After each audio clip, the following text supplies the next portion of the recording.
Good evening and thank you for joining us here on 9 News Now. I'm Elizabeth Vowell. Southern University announced just a few hours ago the Beta Sigma chapter of Omega Psi Phi fraternity has been expelled due to hazing allegations. This comes after a student who was pledging the fraternity died after he was reportedly punched in the chest during a hazing ritual last year. 3 fraternity members were arrested in this. The chapter has now been kicked out as a student organization and will lose all rights associated with Southern University. The director of mental health for the Department of Corrections, Blake LeBlanc, has resigned. This comes a week after he was allegedly heard using a racial slur on a Zoom call. Dozens of employees from several state agencies were on that call and filed complaints. However, the call itself was not recorded. After the incident, LeBlanc was suspended pending an investigation. His resignation is effective today.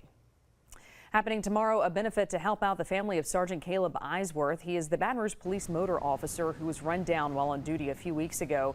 The incident left him severely injured and he is still hospitalized. Tomorrow at Locals Bar here in Central, where Eisworth was a regular, they are hosting a silent auction fundraiser to help support him and his family during his recovery. We're family. We're not a bar. We're family. No doubt. People's Central's going to pull through, and so are Baton Rouge PD and all of his brothers in blue. I feel sure.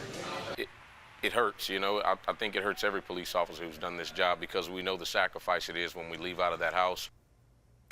Locals is off of Wax Road. This is going to be happening from 11 a.m. to 2 p.m. tomorrow, and all the proceeds, we're told, will go to the Eisworth family. Let's turn around and get a picture of your weather. Over to Dr. Steve Caparetta.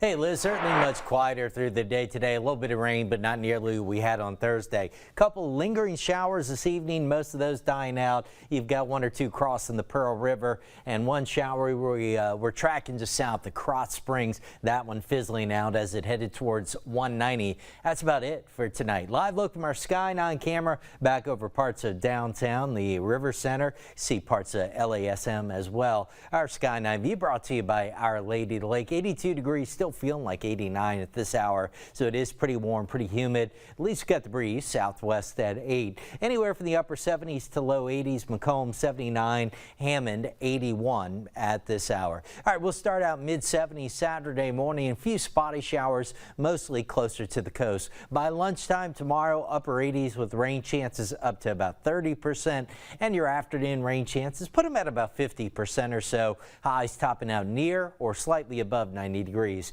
Futurecast showing those couple of showers possible mainly along the coast early on Saturday. As we advance into noon, showing those trying to build inland. It's really into the afternoon as daytime heating kicks in. We get scattered storms, but you get the idea. Nothing terribly widespread. They continue northward along a sea breeze. That's 5 o'clock Saturday, and then if it gets planned Saturday night, I think most of us probably going to be dry. So some good news on that front. So the pattern is going to be shifting kind of towards a hotter and drier pattern in the days ahead, especially after tomorrow. Sunday, a 30% rain chance. By Monday and Tuesday, mainly dry. Highs in the mid-90s. Heat index could get to 105 or above on those days. But the second half of next week, rain chances start to rebound once again. Pretty good rain chances returning, and with that, highs drop off a little bit, closer to 90 degrees. Liz? Thanks, Steve.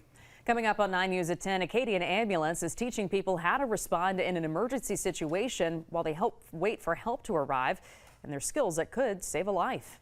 You're already a few minutes behind by the time, an ambulance, a police car, anyone gets dispatched. 1, you have to recognize there's an emergency.